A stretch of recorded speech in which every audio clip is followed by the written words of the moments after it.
안녕하세요, 도정입니다. 오늘은 붓다의 노래 제20강을 공부하도록 하겠습니다. 오늘 배울 부처님 개송은요, 지난 시간에 대보집경에 있는 호공장 보살품에 나오는 내용에 이어서 호공장 보살품의 2역본, 다른 내용으로 같은 주제, 같은 내용임에도 불구하고 조금 다르게 번역되었다. 그래서 2역본, 때로는 시기마다 경전, 원래의 원본을 기억하고 또는 구전으로 통해서 내려올 때, 전해질 때 좀 다르게 기억하는 경우가 있죠. 그럴 때 이제 2역본이 생겨나게 됩니다. 그래서 오늘은 호공장 보살품의 2역본인 대호공장 보살 소문경에 대한 경전에 나타난 부처님의 개송이 되겠습니다. 그러니까 호공장 보살품에 나오는 내용과 같지만 조금 다른 경전, 그 속에 나타난 부처님의 개송이 되겠습니다. 이 개송은 부처님께서 말씀하신 보시와 또는 육바라밀에 대한 간략한 설명이 되어 있는 개송이 되겠습니다. 그러면은 대호공장 보살 소문경에서 설하는 부처님의 개송이 어떠한 내용인지 먼저 여러분께 소개해 올리도록 하겠습니다. 그때 세존께서 다시 개송으로 말씀하셨다. 항상 청정한 마음으로 보시를 닦고 보리를 구하되 과보를 바라지 않으며 보시를 하고도 후회하지 않고 기뻐해야만 이것이 해탈을 얻는 미묘한 보시니라. 지혜로운 자는 법이 헛개비와 같음을 알아 그 밖에 온갖 재보를 탐하지 않고 몸과 목숨까지도 돌보지 않음으로써 부처님의 저 보리의 마음에 뜻을 두느니라. 평등한 보시에는 애증이 없고 항상 정진하여서 물러남이 없으며 모든 법을 호공과 같이 관찰함으로써 기뻐함도 없고 싫어함도 없느니라.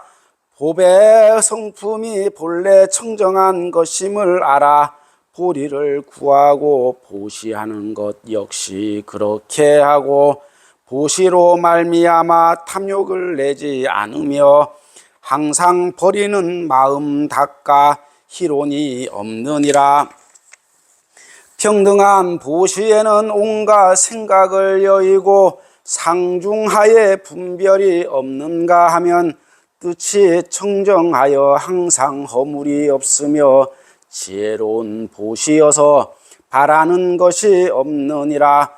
몸은 헛개비와 같아 모두 덧없는 것임을 아나니 제보 역시 견고하지 않아 한바탕 꿈과 같고 세간을 위해 자비를 베풀기 때문에 항상 보시를 하면서 세간에 물들지 않느니라. 나란 생각 없는 보시로서 번뇌를 청정하게 하고 이러한 보시로서 부처님의 가르침을 세우며 어떠한 마군도 그 틈을 엿보지 못하게 하니 이러한 보시의 마음은 헤아리기 어려우니라. 보시의 마음으로 심력을 설하고 마땅히 청정한 계율의 행에 머무니 이로 말미암아 수행하여 정려와 지혜를 문득 원만히 성취하는 것이니라. 보시와 계율이 마음과 더불어 청정하면 모든 번뇌를 태워 다시는 나지 않으며 자타가 다 이로움을 얻고 함이 없는 열반의 즐거움을 얻느니라. 보시를 닦아 탐욕을 제거함으로써 어떠한 것에도 더럽혀지거나 집착하지 않고 유정들로 하여금 다 고뇌를 벗어나 스스로 청정한 보리의 인을 성취하게 하느니라. 보시하는 마음에 물러남이 없으면 이로 말미암아 보살의 성품을 얻게 되고 보리의 청정한 공덕을 얻게 되거니와 곧 능히 한량없는 유정들을 제도하느니라. 오늘 대집 대허공장 보살 소문경에 나타난 부처님의 개송에는 특별히 주목해야 할 단어들이 있습니다. 그 가운데 가장 중요한 의미를 가졌다 또는 깊이 생각해야 될 부분이 있다라고 생각하는 것이 청정하다라는 단어입니다. 부처님께서 대집 대허공장 보살 소문경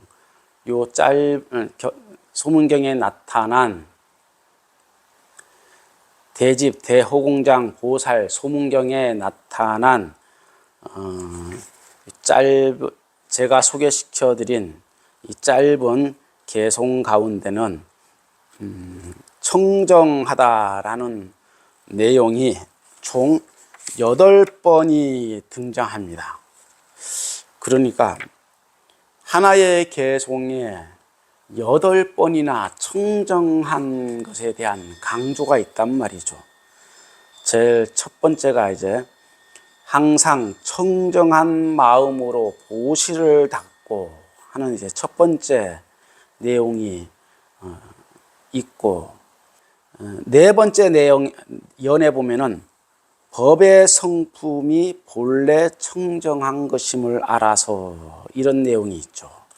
그리고 다섯 번째 연에도 보면은 뜻이 청정하여 항상 허물이 없으며 이런 내용이 있고요. 일곱 번째 연에도 나란 생각이 없는 보시로서 번뇌를 청정하게 하고 이런 말씀을 또 하십니다. 다음번에 또 보면은 마땅히 청정한 계율의 행에 머문다 이런 말씀이 또 있고, 그 다음에 또한 보시와 계율이 마음과 더불어 청정하면 이런 말씀을 또한 하십니다. 부처님께서. 그리고 그 밑에 또 보면은 유종들로 하여금 다 고뇌를 벗어나 스스로 청정한 보리의 인을 성취하게 한다 이런 말씀을 하시고요. 마지막 연에 보면 보리의 청정한 공덕을 얻게 된다 이런 말씀을 하세요. 그러니까 대집 대허공장 보살 소문경에 나타난 보시에 대한 개송, 이 하나의 개송에 청정하다는 말씀을 8번이나 하고 있단 말이에요. 과연 그래서 제가 생각을 해보았습니다. 과연 청정함이 무엇이길래 부처님께서 하나의 개송에 청정하다는 말씀을 8번이나 하셨을까? 이것은 대단히 깊이 생각해야 할 오늘의 주제가 되겠다. 저는 그런 생각을 했습니다. 그래서 보시를 닦고 보리를 구하는 것에 있어서 과연 청정한 마음으로 한다는 것은 무엇일까요? 청정하다는 것은 더 단순히 더러움이 없는 마음을 말하는 것일까요? 그렇다면은 예를 들어서 더러움이 없는 마음이 청정한 마음이다 라고 해석을 한다면 더러운 마음이란 또한 무엇일까요? 마음에, 더 나아가서 마음에 깨끗하고 청정함이 따로 있고 더러움이 따로 있는 것인가? 거기에까지 나아가야 되겠죠. 그렇게 되면은 만약에 더러움이 따로 있고 깨끗함이 따로 있다면은 부처님께서 두 번째 말씀하신 법의 성품이 본래 청정한 것을 알아야 된다라는 이런 말씀을 하지 않으셨을 거예요. 그러니까 법의 성품이라는 것은 세상의 이치, 우주 만물의 이치, 자연적인 이치, 세상의 모든 법칙, 그걸 법성이라 그래요. 법의 성품. 그렇다면은 법의 성품이 본래 청정하지 않은 것이죠. 부처님께서 말씀하신 것이 잘못됐다라고 말할 수밖에 없는 것이 돼요.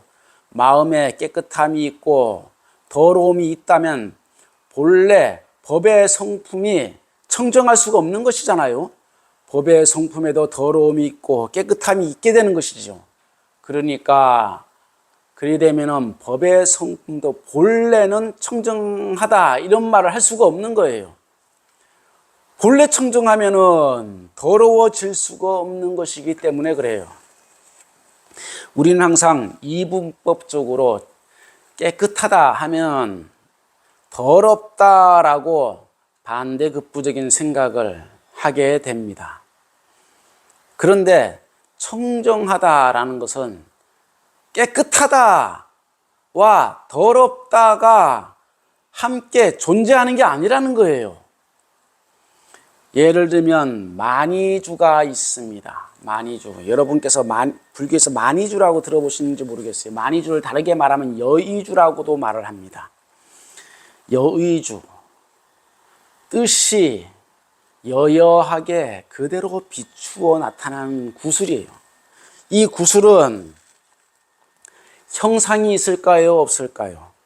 말이 구슬이니까 둥글다고 우리는 말할 뿐이에요. 말이 구슬인 거예요. 말이. 표현이 구슬인 거예요. 여의주, 둥근. 그런데 여의주는 형체가 없어요. 형체가 있으면은 여의주가 아니에요. 말이 여의주인 것이에요. 그러면 여의주의 속성은 무엇인가? 형체가 없이 모든 것을 비추는 것이에요. 티끌이 나타나면 티끌을 비추고, 햇볕이 있으면 햇볕을 비추고, 꽃이 있으면 꽃을 비추고, 사람이 있으면 사람을 비춥니다. 여의주는 모든 세상의 물질을 다 비춥니다. 반사시키고 비춥니다. 그런데 그 본 바탕은 형체가 없어요. 형체가 있으면은 왜곡시켜서 비추게 되죠. 여여하게 비추어지지가 않습니다. 예를 들면 거울, 우리는 형체가 있어요. 우리 집에 쓰는 거울은 형체가 있습니다. 거울이 깨끗하다 할지라도 약간이라도 휘면 어떻게 될까요? 거울이 약간이라도 휘어져 있으면 형체가 휘어서 비추게 되는 것이죠. 여의주는 형체가 없습니다. 모양도 없습니다. 깨끗하다, 더럽다가 없습니다. 그러니까 여의주의 비추인 세상은 흠결 하나 없이 그대로 비춥니다. 그런데 청정하다는 것은 이 여의주와 같은 것이다. 다시 말하면 반대급부적인 더럽다 깨끗하다가 없는 모든 것을 그대로 비추어 나타내는 것, 그 자체가 청정함이다. 이렇게 말할 수가 있겠어요. 그래서 법의 성품, 법성은 청정하다. 우리의 마음도 법성에 속하게 됩니다. 성품도 법성이 하나예요. 법성 속에 속하는 것이 인간의 본래 성품이죠. 인간의 본래 성품만 그러한가요? 일체 중생의 본래 모든 성품이 법성에 포함되는 것입니다. 그래서 법성은 무이상이다. 두 가지 상이 없다. 이것이다, 저것이다, 깨끗하다, 더럽다. 무이상이다. 법성 원흉하기 때문에 그렇다. 모든 것을 그대로 받아들이고 허공처럼 받아들이고 허공처럼 비추인다. 세 번째는 부처님께서 또 무슨 말씀을 하느냐 하면은 뜻이 청정하다.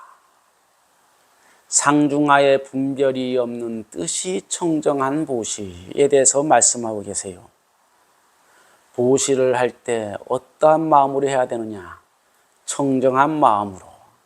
우리는 보통 청정한 마음으로 보시하는 것을 욕심이 없는 마음 또는 내 자신이 희구하는 마음, 갈구하는 마음이 없는 마음, 욕망이 없는 마음, 오욕심이 없는 마음을 청정하다고 보통 말을 합니다. 그렇지만은 청정함은 그런 것이 아니에요. 근본적인 청정함은 더러워질 수도 없고 깨끗하다고 말할 수도 없는 것이기 때문에 청정하다고 하는 것이에요. 우리는 깨끗한 것을 청정하다라고 이해할 수가 있겠습니다만 경에서 말씀하는 부처님께서 말씀하고 계시는 청정함이란 상대적인 깨끗함이 아니라 절대적 청정을 말하고 있어요. 그러니까 더럽혀질 수도 없고 깨끗하게 닦아서 깨끗해지는 것도 아닌 근본적인 청정함이란 상중하가 없다. 분별이 없다. 그러한 청정함이라는 거예요. 이러한 청정함으로서의 마음, 이러한 뜻이 청정함으로써 하는 보시에 대해서 부처님께서 말씀하고 계시다. 그리고 이러한 보시가 또한 나란 생각이 없는 보시로서 번뇌를 청정하게 한다라고 말씀하고 계십니다. 부처님께서. 우리는 번뇌를 씻는다, 번뇌를 닦는다, 번뇌를 없앤다라고 하지만 번뇌가 본래 더러운 것이겠습니까? 우리는 깊이 생각을 해야 합니다. 번뇌는 더러울 것도 없고 깨끗할 것도 없는 그 자체예요. 실체적인 번뇌는 아무것도 없어요. 다시 말하면 그 번뇌에 괴로워하는 것이 중생의 마음일 뿐이지 실제로 번뇌 그 자체가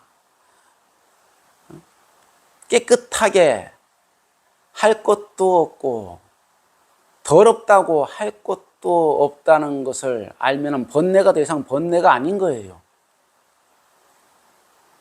왜 그런가 하면은 인간의 모든 번뇌는 나란 생각에서 오기 때문에 그렇습니다. 나란 생각에서 출발한 모든 것이 번뇌의 씨앗이 되고 그것이 우리에게 괴로움을 주기 때문에 그렇다. 그런데 번뇌할 수밖에 없는 중생, 그 중생을 가만히 들여다봅시다. 그것이 진정 번뇌할 거리였나? 그 자체는 아무것도 아니에요. 다만 내 스스로 번뇌로 만들고 있었을 뿐이지. 그래서 나란 생각이 없는 마음에서 출발하면은 보시가 청정하게 되고 번뇌를 청정하게 만든다.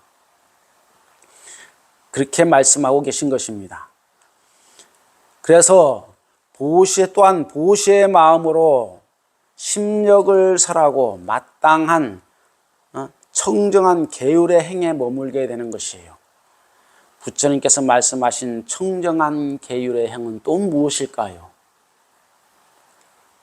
계율도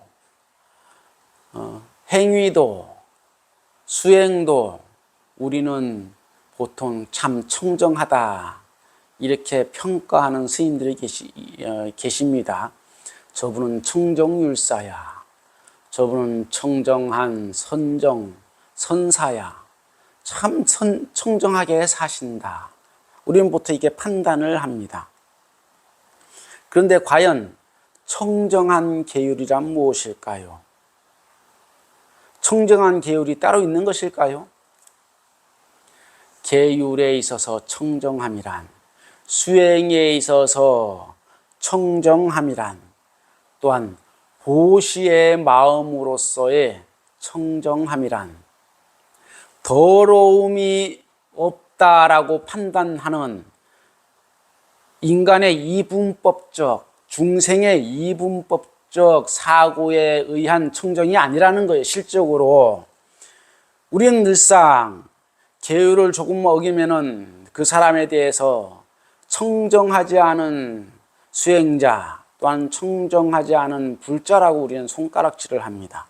그러나 원래의 청정함이란 거기에 있지 않다.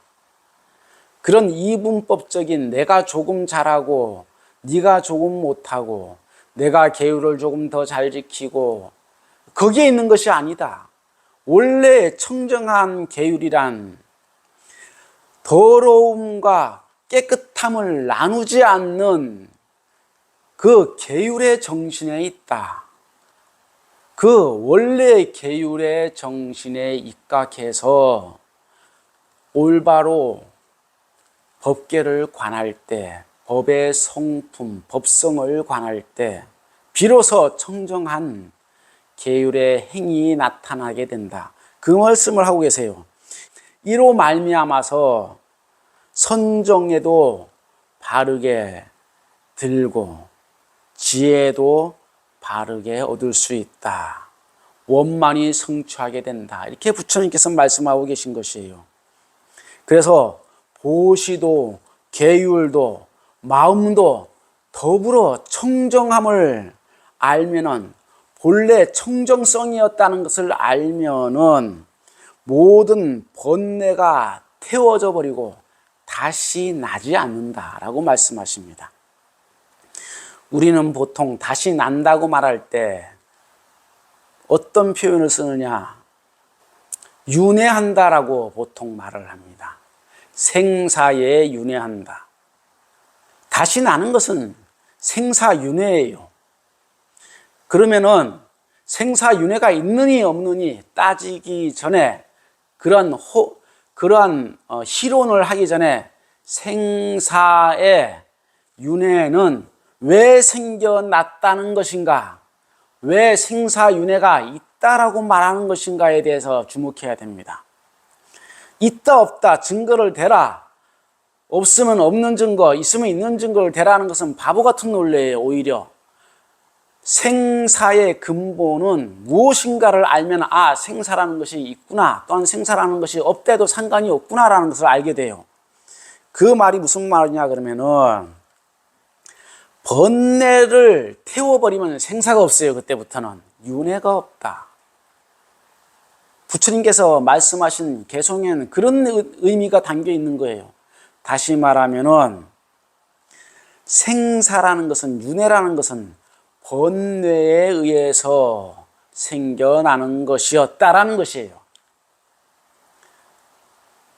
원래 청정한 일체의 법성, 일체의 중생심, 일체의 심성, 본래의 성품, 이 모든 것들이 불성의 청정함과 맞닿아 있어요.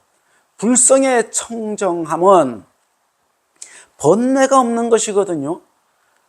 불성이 윤회한다라고 들어본 적이 있습니까? 불성은 윤회하는 성품이 아니에요.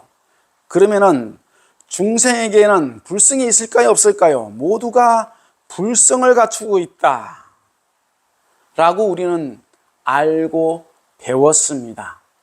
그렇다면은 중생은 윤회한 존재였을까요?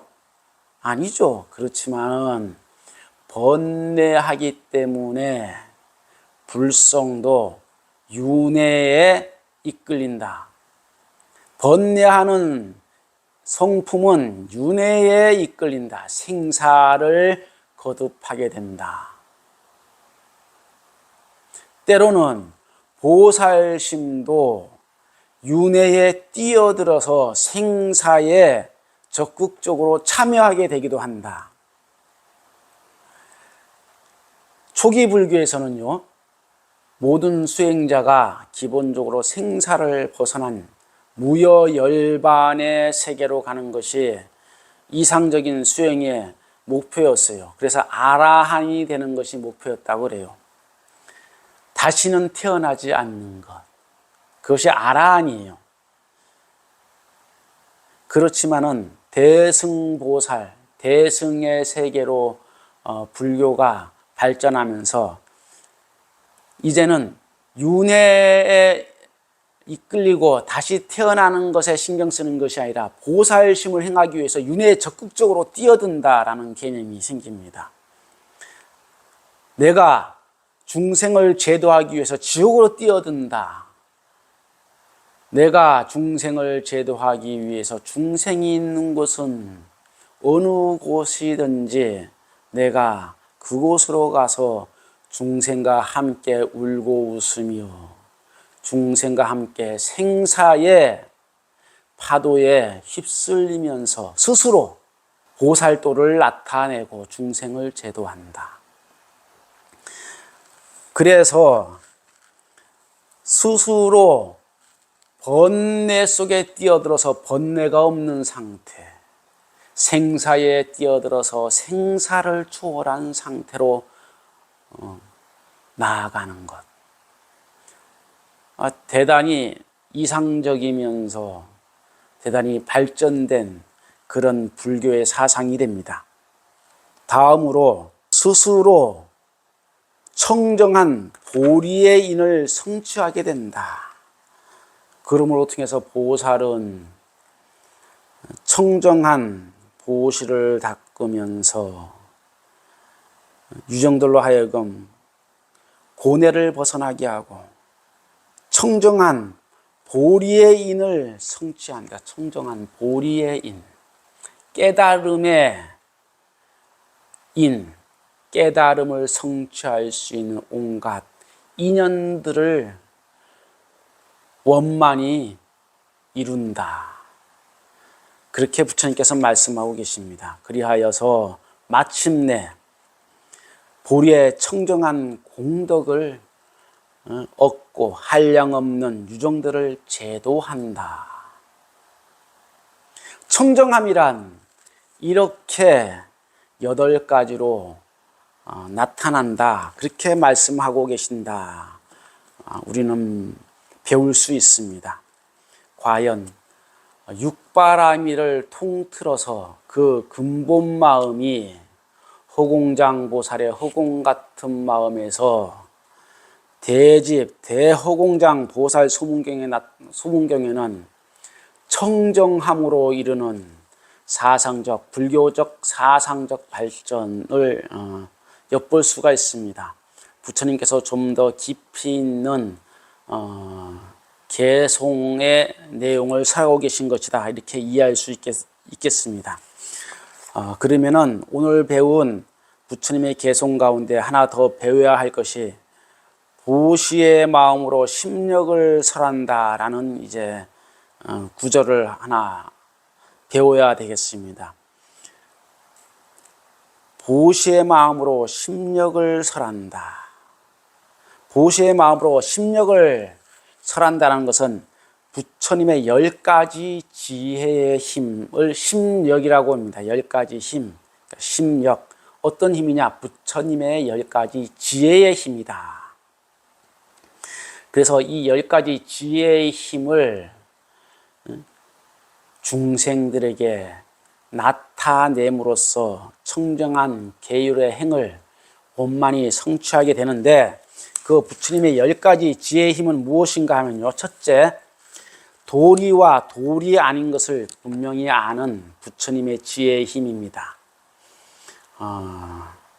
보통 보면 도리가 무엇인지, 사람이 살아가면서 사람이 지켜야 할 도리, 공직자가 공직자로서 지켜야 할 도리, 어버이는 어버이로서 가정을 어떻게 이끌어갈 것인가, 자녀를 어떻게 키울 것인가에 대한 도리를 아는 지혜의 힘, 자식은 자식으로서의 도리를 아는 지혜의 힘, 이 모든 것들이 사람과 사람이 행해야 할 근본 지혜의 힘이죠.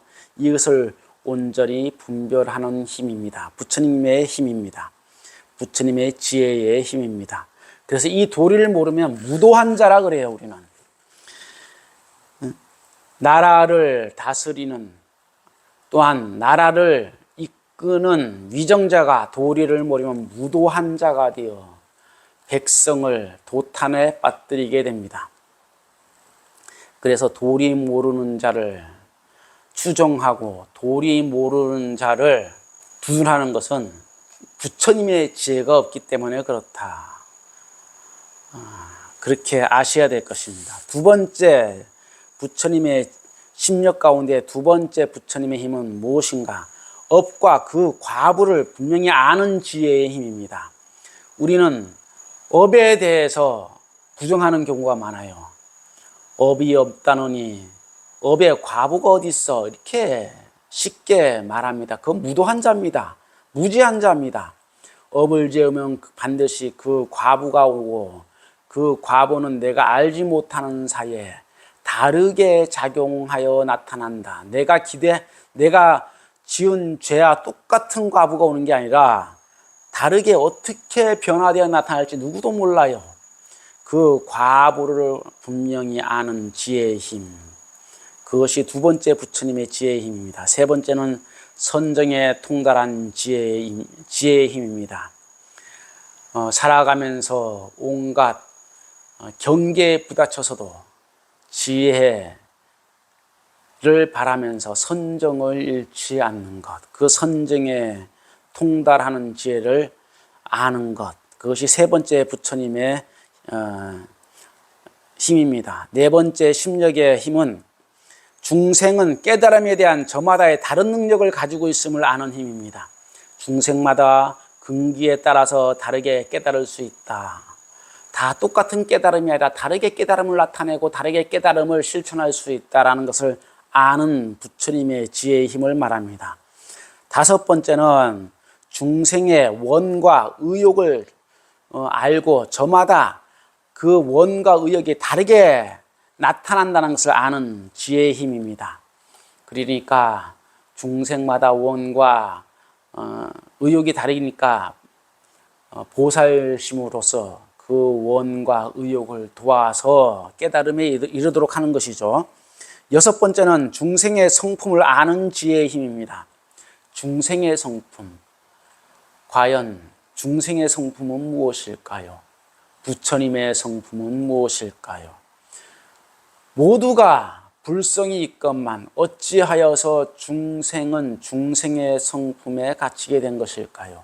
그 중생의 성품에 갇히게 된 원인은 무엇일까요? 이것을 아는 것이 부처님의 지혜의 힘입니다. 일곱 번째는 중생이 수행에 따라 얻을 수 있는 깨달음의 단계를 분명히 아는 지혜의 힘이다. 중생들이 수행할 때마다 그 깨달음의 단계가 다름을 분명히 아는 것, 그것이 부처님의 지혜의 힘이다, 이렇게 말씀하고 있습니다. 여덟 번째는 중생의 전생에 일어난 일을 아는 지혜의 힘이다. 사람들은 전생을 거의 몰라요. 저도 잘 모르겠어요. 그렇지만은 전생이 어제도 전생이에요. 찰나찰나 생멸한 존재이기 때문에 부모 미생전이나 모를까, 내가 세상에 태어나기 전이나 모를까, 실적으로 전생에 지은 죄, 지은 선한 덕, 그 모든 것은 우리가 기억하는 모든 것들을 알 수가 있어요. 기억하는 한은 다 알 수 있는 거예요. 기억하는 것이 다 전생이에요, 사실은. 그러니까 그 모든 것들을 완전히 살펴보고 내가 업을 지은 것, 어떤 업을 지었나 자세히 살펴보고 반성할 것은 반성하고, 선을 증장시킬 것은 증장시키는 이러한 지혜의 힘을 말합니다. 아홉 번째는 중생의 내생에 일어날 일을 아는 지혜의 힘입니다. 과거를 아니 내생에 일어날 일도 알게 됩니다. 내가 과거에 선을 행했으면, 부처님의 덕성을 증장시켰으면 내생에 당연히 그 선과가 나타날 것을 알죠. 그것을 모르면은 선업을 지을 수가 없어요. 선업을 짓더라도 의심하게 됩니다. 의심하게 되면 선업이 악업이 되기도 합니다. 그러니 내생에 나타날 부처님의 은혜, 부처님의 가피를 분명히 아는 것, 그것이 심력 가운데 9번째가 되겠습니다. 부처님의 10번째 지혜의 힘은 중생의 번뇌가 다하면 깨달음을 얻을 것이라는 것을 아는 지혜의 힘입니다. 그리하여서 중생이 번뇌가 다하기만 하면 깨달음을 이룬다. 그것을 안다는 것은 모두가 부처님이 되실 것이다 라는 것을 믿는 것이거든요. 그 믿는 마음, 중생이 곧 번뇌를 벗어나는 순간 부처님이 된다, 모두가 부처님이다 라는 것을 믿는 것, 그것을, 그 중생의 마음을 아는 지혜의 힘, 그것이 부처님의 심력 가운데 10번째다. 그렇게 아시면 되겠습니다.